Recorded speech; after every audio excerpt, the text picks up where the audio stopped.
Murder at Castle Nathria is right around the corner. I've been having a lot of fun theory crafting some decks. I hope you have as well. Theory crafting is a good way to flex and to build your deck building skills, and it's really just fun. Right now, right before the expansion, it just feels like a world of possibilities. It feels like any deck could potentially be a tier 1 deck.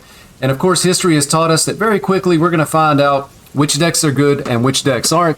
But it's just fun to theorize and think about it right now. Taking a look right now at a Necrolord Draka based rogue deck, which is also going to run Sinstone Graveyards, just because those cards share similarities in that playing a lot of cards in a single turn allows us a big payoff in the form of either a stealth minion or a nice little weapon. Could be high attack and 3 charges.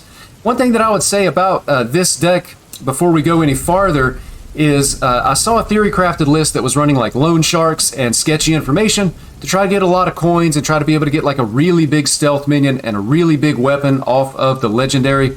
And I don't think that's the way to go with the deck. Rogue is really a tempo based deck unless it's a combo deck, and there's not going to be a combo rogue deck based on the cards that we've seen revealed. It's just not going to happen in this meta. So rogue is going to be played as a tempo deck all the way through. And so when you start trying to play a lot of coins to be able to get the big stealth minion and a lot of coins to get the big weapon off of Necrolord Draka, that's really more value than it is tempo.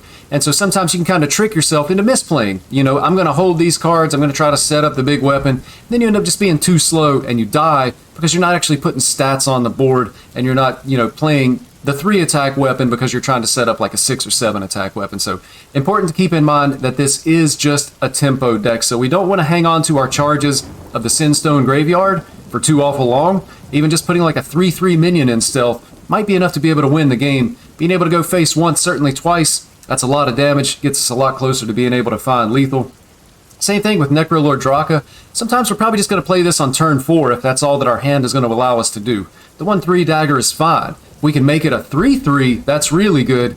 And if we absolutely high roll, maybe we can get a bigger weapon, a 5 or 6 attack weapon, then that's absolutely huge. But you don't have to have it. And so we're going to be playing this again, just more of like a tempo deck and being able to put stats in play. So going back up to the top of the list here, we take a look at the mana curve, and you can see that we've actually got 19 cards that cost 2 or less. And that's going to help us to be able to get the Sinstone Graveyard and the Necrolord Draka into play with, you know, decent statted things coming out of them. And then from there, we just kind of filled in the rest of the curve with other stuff. So I'm a big fan of what I call the boat package in Rogue. Boat package, of course, is a char and vessel, as well as the Gone Fishins to be able to fish up the bottom half of the vessel. It just puts a lot of power in play. And so if you could, say, play the location on 2 and then prep vessel on 3, you could also play the location, and that's going to give you 3 3/3 stealth minions, which is a lot of power. I mean, 9 power and stealth is a lot of power. I'm sure you've seen games where your opponent's able to like prep vessel, prep Gone Fishing, and put 12 power in play. It almost just wins the game on the spot. And so the Sinstone Graveyard just kind of plays into that. It's just a good, solid play. With this particular Theorycraft, I'm also running the Maestra package. It's got Maestra, it's got the Cutlass Tradables, and then we're also running Knolls. Knolls, of course, can be played for 0. That kind of feeds into the theme of being able to play a lot of cards in a single turn, again for the Sinstone Graveyard and for the Necrolord Draka. Rogue's still lacking a little bit in card draw. We've got the new Door of Shadows card in here. It is going to allow us to draw a spell and potentially add a temporary card to our hand if we're able to infuse it. But since Rogue is lacking good card draw, we're still going to be running Reconnaissance.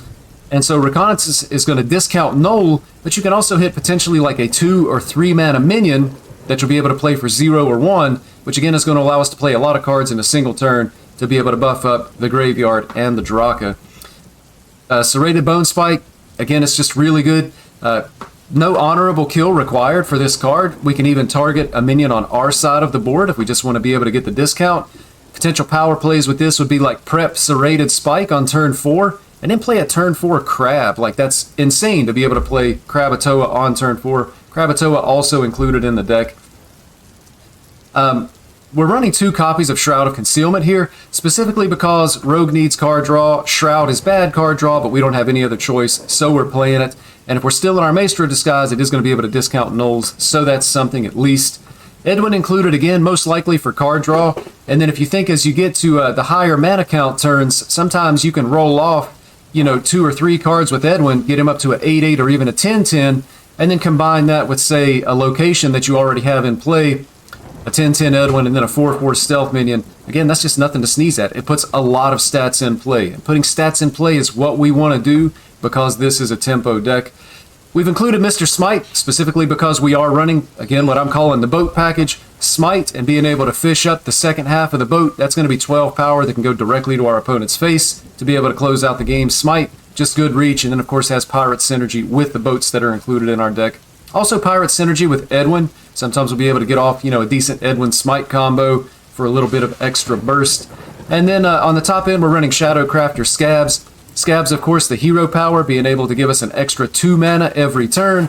That kind of feeds into, again, the Necrolord Draka, playing a lot of cards in a single turn, as well as a lot of cards in a single turn to power the Sinstone Graveyard. So I think the danger in this deck, again, is just trying to go too much for value and not playing it as a tempo deck. Sometimes the 2-2, the 3-3 minion off of Graveyard, it's going to be good enough to be able to win you the game. We're going to have to recognize that we have to put stats in play, and we don't want to hold on to try to get like the 6-6 minion or the 6 attack weapon from the Necrolord Draka here. So this deck code is going to be available in the description of the video. You might have to expand it to be able to see it, but I think definitely this type of rogue deck, the Necrolord Draka Rogue as I'm calling it now, is something I want to experiment with. And I think it's something that's probably going to be Rogue's best deck unless Secret Rogue kind of comes out of nowhere. Secrets typically are boring and high rolly though, because you don't want to draw your secrets. You want to draw the things that draw your secrets for free, so on and so forth as those secret decks go. So I think something along these lines is actually going to be the best rogue deck as we get into Murder at Castle Nathria, and just trying to get prepared for that. That's going to wrap it up for this Theorycraft. I'm excited about Murder at Castle Nathria. I know you are too, and I'm looking forward to seeing you in that expansion and out on the ladder.